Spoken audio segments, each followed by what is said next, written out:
Everyone thinks they know what a boomer is. An old woman bitching at the grocery store because she didn't get what she wanted. An old man who can't find his cigar kit and then forces everybody around him to look for his cigar kit because he can't find it. The baby boomer generation is interesting because they were the first generation to be raised in a completely unprecedented historical experiment. World War II ends and the United States is like pretty much domestically untouched compared to Europe. The US becomes not just the dominant superpower, but the global hegemon. Par excellence. Look at all of the benefits and privileges that this class of people got to enjoy post-World War II, especially like the GI Bill, which was for American soldiers to enjoy the privileges of higher education, guaranteed paychecks that would keep coming after they did their service in the war, serving for their country. I mean, Graham Plattner, who I would argue is a modern day example of a boomer. So boomer isn't just an age, reaped these benefits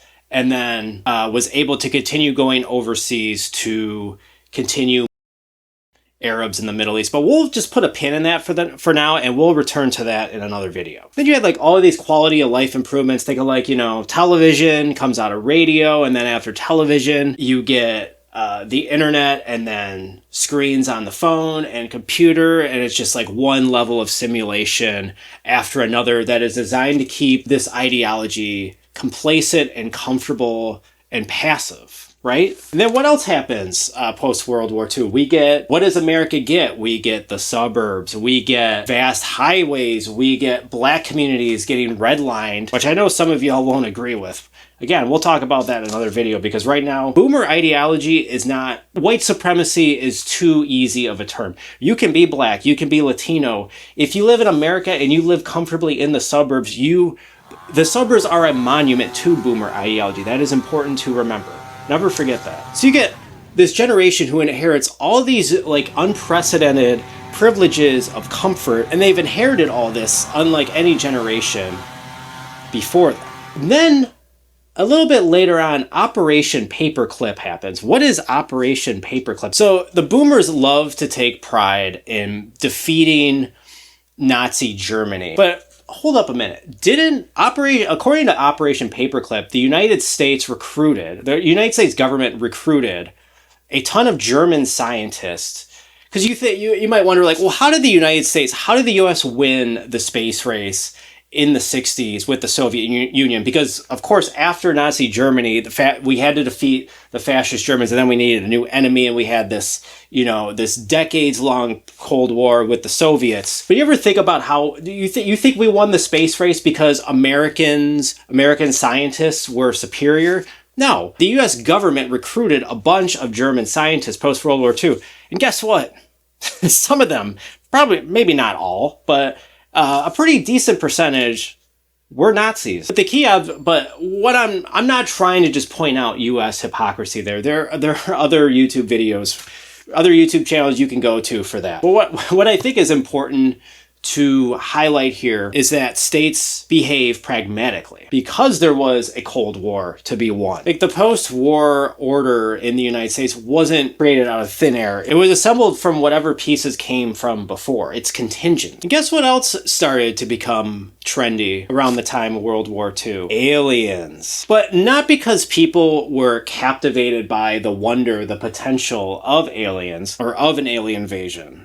Because it was always about authority, who's in charge, who has access to this knowledge, who has access to this alien invasion. Every single UFO story is the same. Some institution knows the details, but are unwilling to declassify them, whether it be NASA, the military, or our very own government. Because someone higher than me possesses forbidden knowledge. And here's where boomer ideology kind of breaks down into a mess of contradictions, because the boomer ideology simultaneously distrusts institutions while believing institutions contain the ultimate truth. The fantasy isn't about aliens, it's about someone that's still in charge and is going to take care of the threat. Have you heard of this movie Disclosure Day, Steven Spielberg's latest movie? A last gasp of a now aging old boomer man who, I mean, there is a literal website right now. I think it's called whitehouse.com/aliens.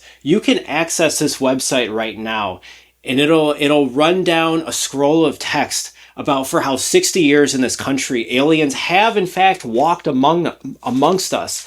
And there will be a hero amongst the U.S. government, amongst the U.S. people, who will liberate us from this terrible scourge in society. Our very own president is going to eliminate these aliens, right? But what happened when Disclosure Day released and was going to deliver the ultimate truth about aliens?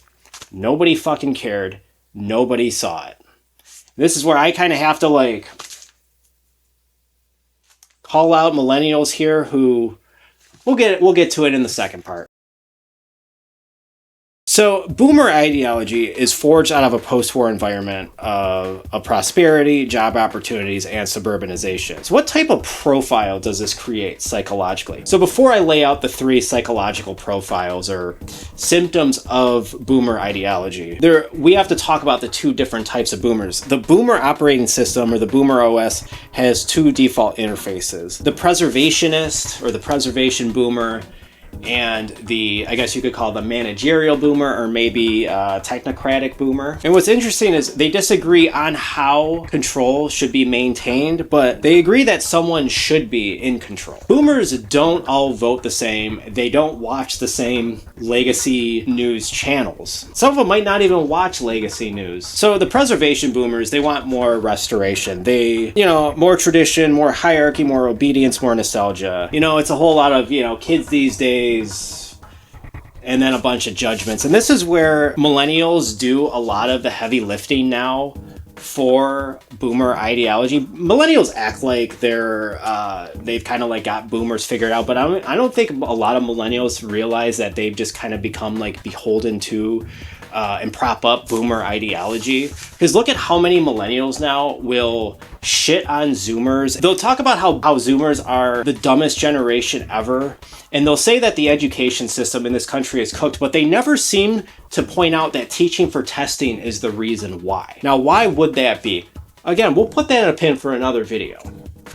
We got a lot of videos coming down the pipe here. Contrast this with the managerial or technocrat boomers, where the dialogue trees need updating. These boomers realize that the old preservationist boomer way is, it's overtly racist. It's not subtle. Think of it as like the preservationist boomers. You think like MAGA, it's like a return to the 1950s. The managerial ones are more like they want to return to like the 1990s when neoliberalism was still going well for like some people, like boomers in the United States. So the dialogue trees need to be updated, but someone like me should be in charge now. Someone like me should be in charge of updating it. They're less interested in preserving the past and more concerned with managing the future. And this is where you get people like, we need better messaging, we need better policy, we need better education.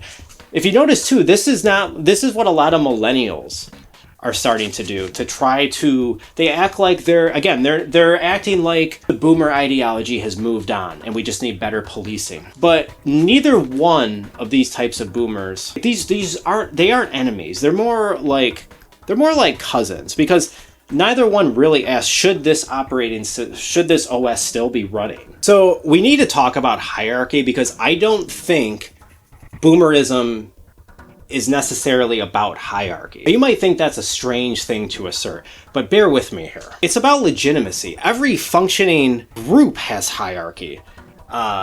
Basketball teams, families, daycare centers, schools. So this poses an interesting question. How is authority earned? A leader, notice I didn't say manager. A leader says, follow me because I can demonstrate competence, earn trust, and help the community achieve a shared goal.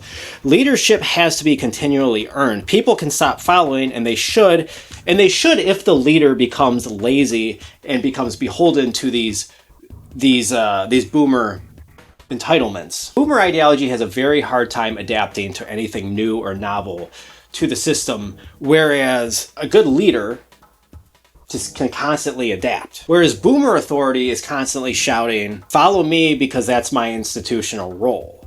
So legitimacy in this case comes from status, not competence. So what happens when people stop complying, stop listening to boomer ideology? 3 symptoms emerge. 1, victim mentality. 2, Karen behavior.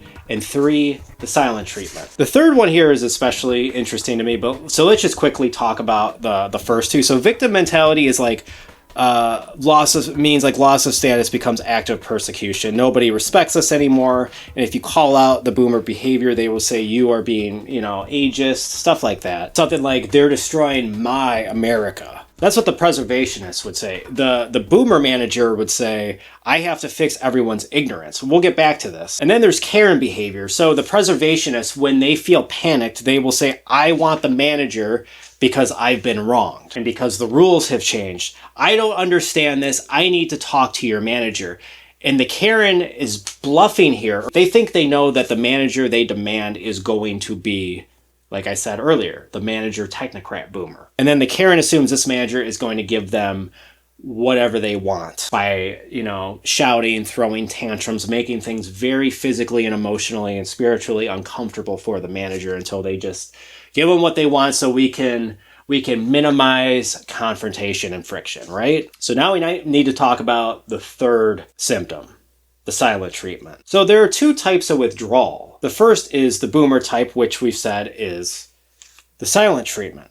I'm never shopping here again.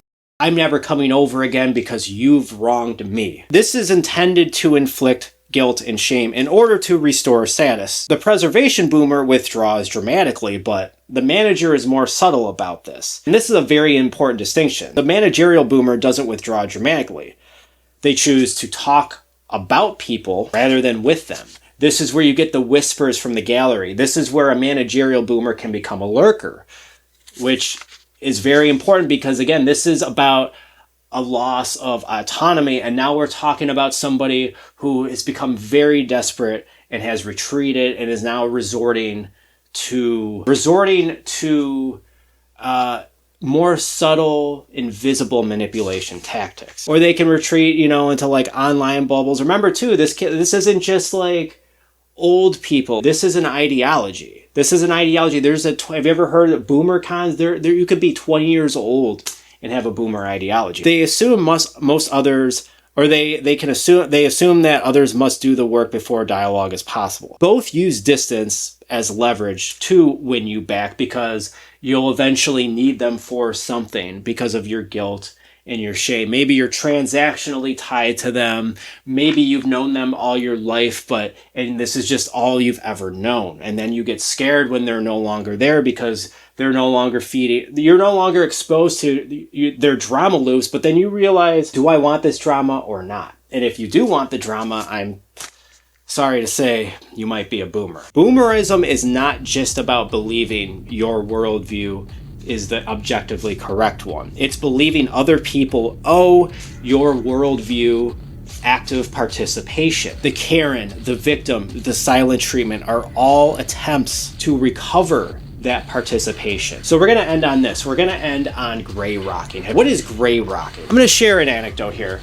Imagine you're at a family reunion and you're hanging out with other like millennials and Zoomers, and this is a family reunion that's gone back like decades. They do the same thing every year, and there's a matriarch who has a microphone, and she's auctioning off items. It's a very traditional type of deal, and you decide the millennials in the group and the Zoomers, they're going to go off and do their own thing. About 100 yards away. They might be doing things that the matriarch and other boomers who are still within her sphere of influence are doing, which is listening to her perform on the microphone. But then she notices, she interprets what you guys are doing, meaning the millennials and the Zoomers who have broken off smoking weed as a sign of disrespect. Because you're not supposed to be off in the distance smoking weed, which is called reefer, like it's the 1970s or whatever, like this very desperate attempt, this try-hard attempt at a joke to not only make the other boomers around her laugh, but to get your compliance, because it's pretty much an intimidation. like, come on, you're being unreasonable. Get back over here and listen to me in the dialogue trees. But then everybody in the group just kind of like laughs it off and continues doing what we're doing. But no, we can't have that. Then things escalate, right? Because when the boomers notice that the younger generations are not going to, it's like the tractor beam in Star Wars, A New Hope, right? The tractor beam is trying to desperately suck you back into its sphere of influence. But because the millennials and the zoomers are saying, no, we're just going to hang out over here and chill, and we're just going to talk in our own circle and have a good time, that isn't allowed. So then it escalates. Now somebody else, another boomer says, in a very Trumpian way, get the fuck over here and take this. Because now we got to take a family photo, right? Now it's about taking a family photo because the millennials and the zoomers have not complied. So it's now about something else. It's about, get over here, get the fuck over here, because we're going to take a family photo. And if you'll get over here in the next 2 minutes, you're going to miss the family photo. So get the fuck over here now. That's where we're at, right? Back to the Karen behavior. So what did the millennials and the zoomers do here? They gray rocked. They didn't react to it, and when they were forced to react to it, I wouldn't even say they reacted at all. This is gray rock. They understand that withdrawal doesn't have to be dramatic. Withdrawal is just taking yourself out of the situation because it's unhealthy, which is different from the dramatic withdrawal of the boomer preservationist. The silent treatment is withdrawing because you'll eventually need me again, right? That's the idea. That's the ideology. Authority is about position. Leadership is about trust. These are not the same thing. The family matriarch had authority, but she did not have enough legitimacy to coerce the millennials and the zoomers who branched off and only got what she wanted when a Karen tactic was initiated to tractor beam us back into the sphere of influence. But it's important to remember here, not all hierarchy is oppressive and not all resistance to hierarchy is necessarily healthy. But the question is whether influence is sustained by earned trust and demonstrated competence or by expectations of deference and inherited status. Thanks for watching.